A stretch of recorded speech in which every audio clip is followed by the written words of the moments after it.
Hello friends, মাই মম রেসিপিতে আমাদের সকলকে জানাই সুস্বাগত। আজ আমি আপনাদের বানিয়ে দেখাবো একটি ফেমাস ডেজার্ট রেসিপি, শিরখুরমা। রেসিপিটি বানানো ভীষণই সহজ আর খেতেও হয় দারুণ লোভনীয় স্বাদের। রেসিপিটি একবার বানিয়ে খেলে বারবার বানিয়ে খেতে ইচ্ছে করবে, এতটাই টেস্টি হয়ে থাকে এই রেসিপিটি।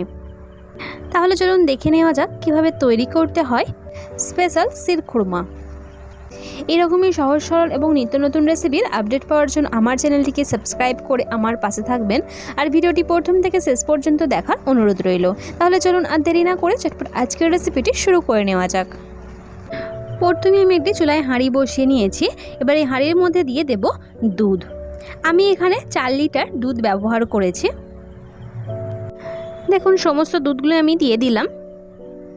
এবার দুধটাকে ভালো করে গরম করে নেব। দেখুন দুধটা হালকা গরম হয়ে এসেছে। আমি একটি পাত্রের মধ্যে কিছুটা পরিমাণে দুধ তুলে রাখলাম, এটি আমি পরে ব্যবহার করব। এবার আমি দুধের মধ্যে দিয়ে দেব চিনি। আমি এখানে পরিমাণ মতো চিনি ব্যবহার করব। আপনারা আপনাদের পরিমাণ মতো ব্যবহার করবেন, যে যেমন মিষ্টি খেতে পছন্দ করে থাকেন। আমি এখানে একটা ছোট বাটির 4 বাটি পরিমাণে চিনি ব্যবহার করলাম। আপনারা বাড়ি বা কমিয়ে ব্যবহার করতে পারেন, যে যেমন মিষ্টি খেতে পছন্দ করে থাকেন। আর অপর পাত্রে যে আমি অল্প মতো দুধ তুলে রেখেছিলাম, হালকা গরম দুধ, সেই দুধের মধ্যে আমি কাস্টার্ড পাউডার মিশিয়ে নেব।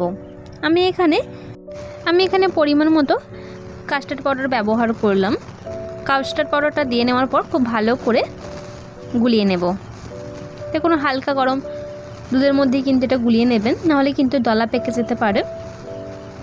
এটা দেওয়া মাত্রই এইভাবে ভালো করে গুলিয়ে নিতে হবে। আমি এখানে 4 টেবিল চামচ মতো কাস্টার্ড পাউডার গুলিয়ে নিলাম বা মিক্সড করে নিলাম দুধের মধ্যে। আপনারা বাড়িয়ে কমিয়ে ব্যবহার করতে পারেন। আর শিরখুরমাতে এই কাস্টার্ড পাউডারটা অবশ্যই ব্যবহার করবেন, আলাদাই কিন্তু টেস্ট এনে দেয়। দেখুন দুধটা খুব ভালোভাবে গরম হয়ে গিয়েছে। এবার এর মধ্যে দিয়ে দেব ভালো করে থেতো করে নেওয়া এলাচ। আমি এখানে 6-7টা মতো ভালো করে এলাচকে থেতো করে নিয়েছি আর এলাচটা ব্যবহার করলাম। আর ভালো করে অবশ্যই থেতো করে নেবেন, তাহলে কিন্তু ফ্লেভারটা একদম ভালো আসবে। আর এলাচটা অবশ্যই ব্যবহার করবেন, সুন্দর একটা ফ্লেভার নিয়ে আসে। এবার দিয়ে দেব তেজপাতা। আমি এখানে 4টে তেজপাতা ব্যবহার করলাম। তেজপাতাগুলো মাঝখান থেকে আমি ছিঁড়ে নিয়েছি। তেজপাতাটা দিয়ে নেওয়ার পর এবার ভালো করে আবারও নাড়াচাড়া করে ফুটিয়ে নেব। এবার দেব পাউডার দুধ। আমি এখানে পরিমাণ মতো পাউডার দুধ ব্যবহার করলাম। পাউডার দুধটা দিয়ে নেওয়ার পর আবারও খুব ভালো করে নাড়াচাড়া করে মিশিয়ে নেব। আর অপর সাইডে দেখুন সমস্ত ড্রাই ফ্রুটসগুলোকে আমি ছোটো ছোটো টুকরো করে কেটে নিয়েছি। আমি এখানে ড্রাই ফ্রুটসের মধ্যে ব্যবহার করেছি কাজু, কিশমিশ, পেস্তা, আলমন্ড, খেজুর আর খুরমা। সমস্ত ড্রাই ফ্রুটসগুলোকে দেখুন এইভাবে ছোটো ছোটো টুকরো করে কেটে নিয়েছি। এবার অপর সাইডে চুলায় আমি একটি প্যান বসিয়ে নিয়েছি আর এই প্যানের মধ্যে দিয়ে দেব ঘি। দেখুন আমি এখানে পরিমাণ মতো ঘি ব্যবহার করলাম। ঘিটা দিয়ে নেওয়ার পর এবার সমস্ত ড্রাই ফ্রুটসগুলো আমি কড়াইয়ের মধ্যে দিয়ে দেব। দিয়ে আবার আমি ঘিয়ের মধ্যে এই ড্রাই ফ্রুটসগুলোকে ভেজে নেব। দেখুন একে একে সমস্ত ড্রাই ফ্রুটসগুলোই আমি দিয়ে দিলাম। দিয়ে এবার মিডিয়াম টু লো ফ্লেমে বেশ কিছুক্ষণ ধরে ভেজে নেব। তবে খেয়াল রাখবেন যাতে ড্রাই ফ্রুটসগুলো পুড়ে না যায়। পুড়ে গেলে কিন্তু একদমই ভালো লাগবে না ফ্লেভারটা। তাই একদম মিডিয়াম টু লো ফ্লেমে এইভাবে আলতো হাতে নাড়াচাড়া করে ভেজে নিতে হবে। কিছুক্ষণ পর ফেরত এলাম। দেখুন ড্রাই ফ্রুটসগুলো ভাজা কমপ্লিট হয়ে গিয়েছে। এবার আমি একটি পাত্রের মধ্যে তুলে নেব। ওপর দিকে দেখুন দুধটা ভালোভাবে ফুটে উঠেছে। এবার আমি দুধের মধ্যে দিয়ে দেব সমস্ত ভেজে নেওয়া ড্রাই ফ্রুটস। দেখুন সমস্ত ড্রাই ফ্রুটসগুলোই আমি দিয়ে দিলাম। ড্রাই ফ্রুটসগুলো দিয়ে নেওয়ার পর এবার ভালো করে নাড়াচাড়া করে দুধটাকে ফুটিয়ে নেব, যাতে সমস্ত ড্রাই ফ্রুটসগুলো কিন্তু সিদ্ধ হয়। এবার দিয়ে দেব কাস্টার্ড পাউডার। প্রথমে যে আমি এটি পাত্রের মধ্যে কাস্টার্ড পাউডার মিক্সড করে রেখেছিলাম, সে সমস্ত মিক্সড করে নেওয়া কাস্টার্ড পাউডারটা দিয়ে দিলাম। দিয়ে এবার খুব ভালো করে মিশিয়ে নেব। দেখুন খুব ভালোভাবে কিন্তু ফুটে উঠেছে দুধটা। এবার আমি অপর সাইডে ফ্রাই প্যানের মধ্যে একটু দিয়ে দেব পরিমাণ মতো সাদা তেল বা রিফাইন্ড অয়েল। আর এর মধ্যে অল্প পরিমাণে একটু ঘিও ব্যবহার করে নিয়েছি। আর এর মধ্যে দিয়ে দিলাম দুটো ডালচিনি। ডালচিনিটা দিয়ে নেওয়ার পর এর মধ্যে এবার দিয়ে দেব সেমুই। আমি এখানে মোটা যে সেমুইটা হয় সেই সেমুইটাই ব্যবহার করেছি। শিরখুরমাতে সবসময় মোটা সেমুইটা ব্যবহার করবেন। আর আমি এখানে 1 বাটি পরিমাণে সেমুই ব্যবহার করেছি।